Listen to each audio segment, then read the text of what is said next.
Zanimajo me več kot sam mišice. Če mi keglove vaje preslikamo na biceps, recimo, to zgleda tako.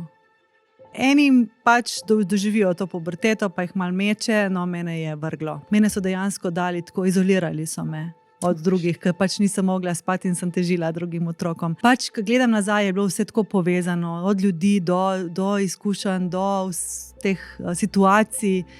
Vse je imelo svoj namen, res. Ko mi je prvi fant pustil, mi je life pripeljal eno osebo, žensko, v življenje, prijateljico, ko sva imeli najhujše poletje možno in sem pozabila, ko mi je to dogajalo. Partnerska zveza, ki zdrži 18 let, ima v zadnji peku in nebesa. V trenutku, ko sva se spoznala, sem rekla, to je oče mojih otrok. Jaz imam zdaj eno malo perimenopavzo, zato ker sem 5 mesecev nazaj bila še noseča, ker se je nažalost prekinilo vse skupaj po 6 mesecih. To je to.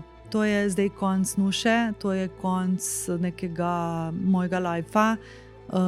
Mene bo to pač... Life me je dobesedno potisnil ob tla, ker imaš ti neko sliko od 40 do 50, kako bo nekako izgledal tvoj life in plenice in še enkrat dojenček ni v temu.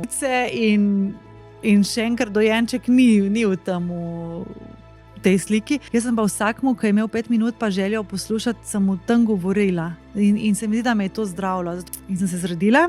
In seveda pač nisem več prepoznala telesa in sem hujšala. Lahko bi imela takrat Michelin krožnik pred sabo, pa bi mi bilo isto, če bi imela pašteto pa kruh.